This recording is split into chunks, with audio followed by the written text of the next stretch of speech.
Hello friends, thank you for joining me for Spellbinder's large die of the month for July, Snowcapped Holidays. This gorgeous die set has a beautiful birdhouse and so many sweet supporting details. I'll get started by assembling the birdhouse, which has been die cut from both light and dark teal cardstock with a touch of gray and white. Snow-capped roof has been die cut from both white cardstock and white sheet foam, and I'm just going to stack those together. Then I'll add in the little gray die cut, which is the shadow under the eaves. Next, the dark teal trim is added to the inside edge of the roof. On the left-hand side, it will nestle up right up against that dark gray die cut, and on the right-hand side, it will follow the inside edge of the roof line. There are two oval die cuts for the door for the birdhouse. One is larger and has a little etched line to follow when you adhere the smaller one to it. To hold these ovals in place, I'll add some Scotch tape to the back of the die cut opening on the body of the birdhouse. Cutting the side view of the birdhouse from darker cardstock gives it some depth and dimension. The edge of the birdhouse where it will attach to the roof is absent of any of the wood graining details. Glue is added to this area. The foam-backed roof is added on. I start by lining it up on the right-hand side. I had full intentions of adding ink to the front panel of the birdhouse. My ink pad and the blending brush were sitting right in front of me, and yeah, I forgot. I'm going to go ahead with it now because it's going to add so much more depth to the overall birdhouse. I'm applying with a mini blending brush Positively Saturated Ink Ocean. This ink works really well with the two shades of teal cardstock that I'm using. Now to put the two little birds together. These birds have a unique look. I just love them. Light gray cardstock has been used for their bodies, and for the face, dark gray. I'm just popping in that eye. It's a small die cut, so it would be black and stand out. The face was cut again from black cardstock. The beaks were also cut from black cardstock, and the etch lines on the face help to position them. These little birds will have a cozy toque, which has been die cut from light blue cardstock. Next, I'll adhere the wings, the tail feathers, and the feet. These birds are just adorable. I absolutely love them. For the second little bird, the wings will be widespread, and once they're tacked on, I'll finish up the face with a little black circle die cut for the cheek detail. This same die was used to cut white cardstock so that the end of the toque could have a sweet little pom-pom on it. This die set also comes with some foliage and some snowy drifts. The only thing that needs to be layered together are the pine cones and the seed pod branches.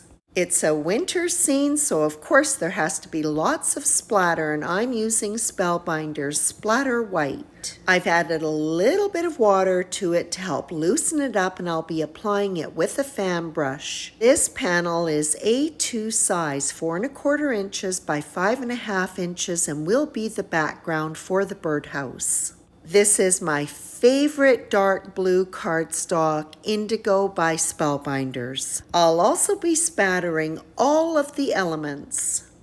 And when I'm spattering for a Christmas card, I don't shy away from it. I'm quite generous. Spatter will require a few minutes to dry completely. Then the indigo cardstock panel can be adhered to an A2 sized card base. The little bird's beaks have a split in them, which is perfect, so I've opened it up, and I'm going to first adhere that seed pod branch in the beak of the bird. Next, I'll create a little grouping with the foliage and the pine cones.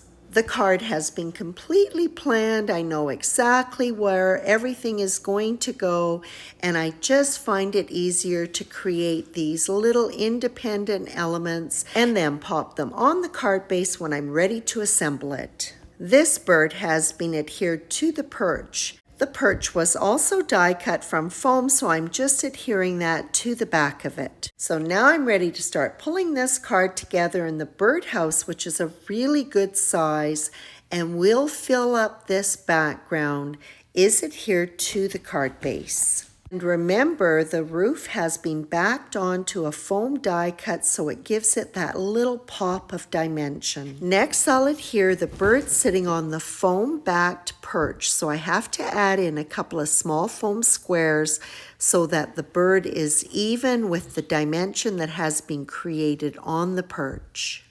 The second bird will be adhered directly with liquid adhesive on the roof of the birdhouse.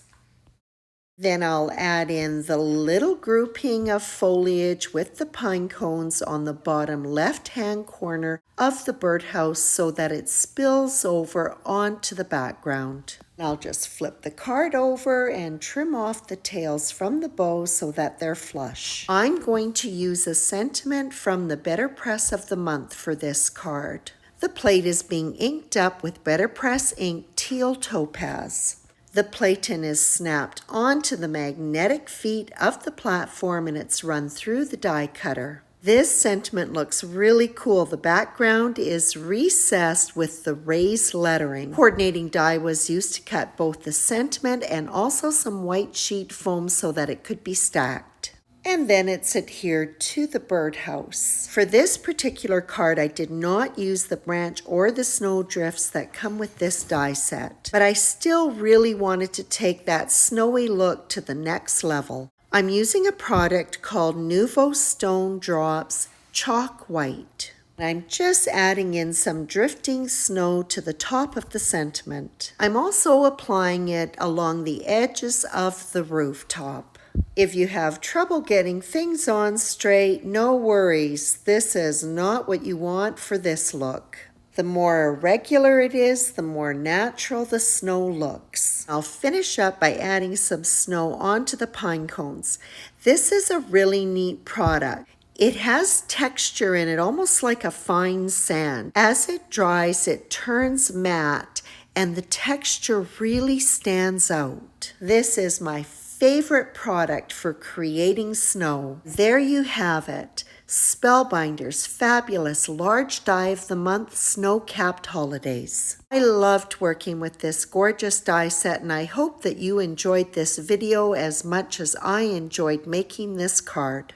Thank you for stopping by, and as always, I appreciate your visit.